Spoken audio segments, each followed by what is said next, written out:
Sveika gyvensena sudaro 3 dalis, kurios turi būti vykdomos kartu. Tai yra maistas, fizinė veikla ir psichika. Šiandien pakalbėsim apie fizinę veiklą. Fizinė veikla. Visų pirma, kas tai tokio? Tai sveiko kūno garantas, tai organizmo valymas ir psichikos vystymas. Ką reiškia organizmo valymas? Užtenka mums paprakaituoti ir mes jau išvalom dalį toksinių medžiagų iš organizmo. Psichikos vystymas yra toks labai paprastas testas. Sakomas, jis vadinamas šaukštelio testu. Anksčiau sakydavo, jeigu maišot cukrų vieną ranką į vieną pusę ir jūs tai prantate daryti, tai yra automatinis veiksmas. Užtenka jums pakeisti kryptį sąmoningai ir pradėti maišyti į kitą pusę, prasideda procesai jūsų smegenyse. Jūs vystotės.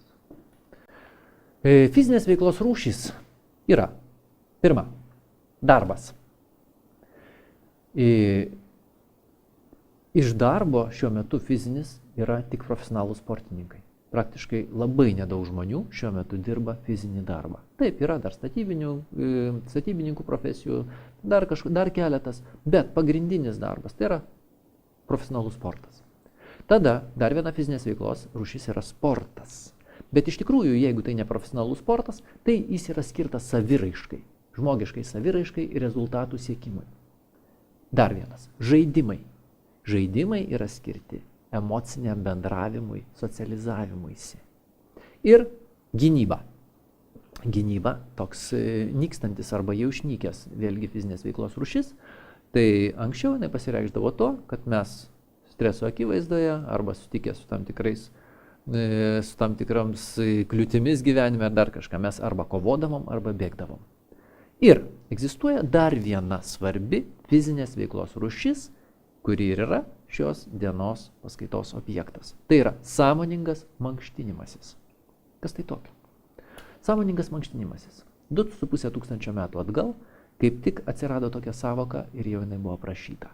Tai yra viena iš graikų kultūros dalių. Atėnuose išpopuliarėjo, vėlgi, Atėnai tai buvo pakankamai didelis ir tankiai apgyvendintas miestas. Atkreipkim dėmesį į tai, kad mieste atsirado rytinė mankšta. Ir rytinė mankšta ten atsirado ir išpopuliarėjo, bet įdomiausia šito dalis, kad ji atsirado ne todėl, kad kompensuoti fizinės veiklos arba fizinio judėjimo trūkumą, o todėl, kad buvo manoma, kad ji greitina žmogaus reakciją ir mąstymą. Ir tai tikra tiesa. Nes rytinės mankštos principas, kada atsirado siauros gatvės, milžiniškų greičių riedantys vežimai ir taip toliau, iš tikrųjų žmogui reikėjo žymiai greičiau orientuotis ir reaguoti. Ir jau tada buvo įvardyta, kad rytinė mankšta padeda šitam procesui. Neatsitiktinai Indija ir Kinija tapo sąmoningų sveikatos mankštų lopšiu. Ir vėlgi, priežastis viena paprasta. Žmonių tankumas, žmonių kiekis viename kažkokiame tai plote iššaukė tai, kad atsirado poreikis sąmoningam mankštinimuisi. Jeigu imti istoriškai, kova ir šokiai perėjo į mankštas, o šamanizmo tradicijos perėjo daugiau į meditatyvinės būsenas, į meditaciją. Sveikatingumo mankštų tikslai ir pagrindas. Pirmas ir svarbiausias dalykas yra laisvė. Kūno laisvė. Atkreipkite dėmesį, ne raumenų auginimasis, ne kardio pratimai, ne dar kažkas, o kūno sugebėjimas pajusti ir atpalaiduoti kūną. Nes tik laisvam atpalaiduotam kūne gali laisvai tekėti energija. Ir jeigu energija mūsų organizme teka, tada užsiveda savireguliaciniai mechanizmai, kurie sutvarko mūsų sveikatą ir mūsų psichiką, subalansuoja organizmą. Ir pašalinis poveikis – valia. Užtenka mums 3 minutes iš ryto padaryti rytinę mankštą kiekvieną dieną. Ir mūsų valia auga. Auga mums nepastebimai kiekvieną dieną. Ir po keletos metų ji gali užaugti į stiprų, į didelį tokį valios, kaip pasakyti, skydą. Ir mes tikrai būsim gerokai valingesni. Ir viso to pasekoj rami psichika. Pradėjom nuo fizinės veiklos, priėjom prie ramios psichikos. Tik tai subalansuotas organizmas, subalansuota mityba, fizinė veikla duoda ramybę psichikai. Ir tik tai tada, todėl visos senosios doktrinos pradeda darbą su psichika. Tik tada, kai sutvarko fizinį kūną, fizinę veiklą ir mitybą. Nuo seno kinų imperatoriai mokė savo vaikus dviejų dalykų – kaligrafijos ir kardo valdymo meno. Šitos dvi technikos tarpusavį lyg ir panašios, lyg ir nelabai. Bet abidvi jos yra svarbios vienu aspektu. Tiek vienai, tiek kitai, kad įvaldyti, reikalinga buvo didžiulė valia. Ir kai išmokstam kaligrafijos, valia plus intelektas, nes mes išmokstam rašyti ir skaityti. O kai išmokstam valdyti kardą, mes išvystom valią ir įgaunam fizinį pasiruošimą.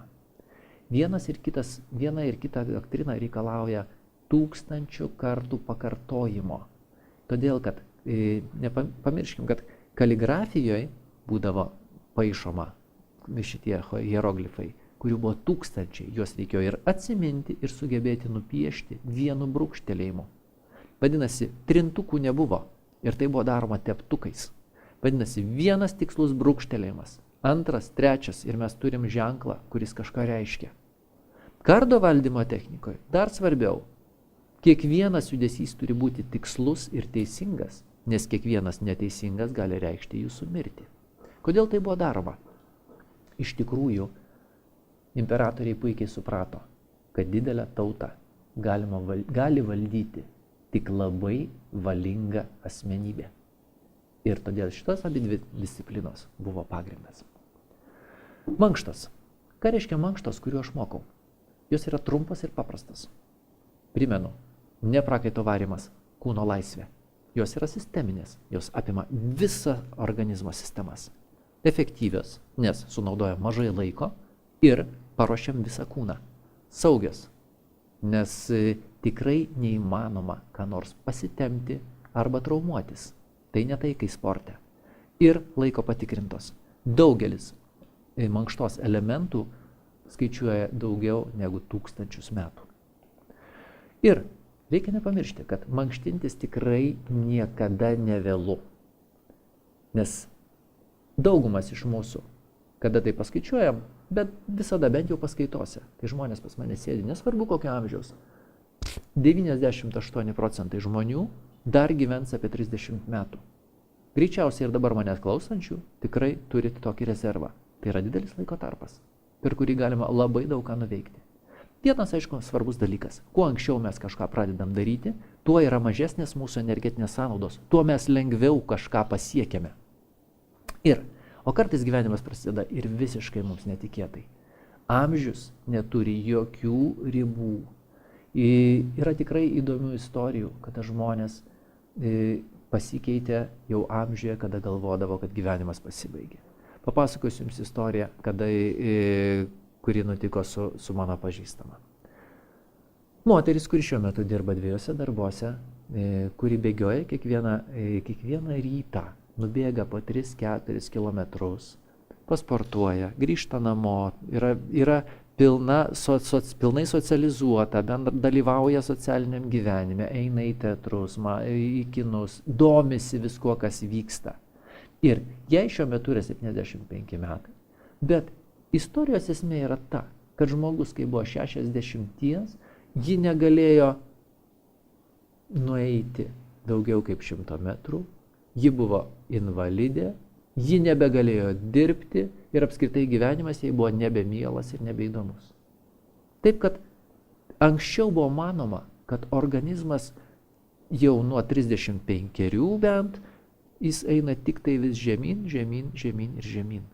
Iš tikrųjų šiuo metu yra rodyta, kad netgi raumenys, netgi smegenų ląstelių veikla gali atsinaujinti, gali dar padaryti šuolį atgal. Tam mums reikia tiesiog nepripažinti savo pralaimėjimo. Kitaip sakant, norėti gyventi, norėti būti sveikiems. Kągi, mankštos yra labai svarbus dalykas. Nuo mankštų prasideda visos doktrinos, kurių tikslas yra sąmonės praplėtimas, psichikos vystimas. Ta pati joga, tas pats tai či, cigūnas. Jų tikslas yra vystyti mūsų aukštesnėsias galimybės, vystyti protą, vystyti psichiką. Bet prasideda jos nuo fizinio veiksmo, nuo paprasto fizinio pasimankštinimo.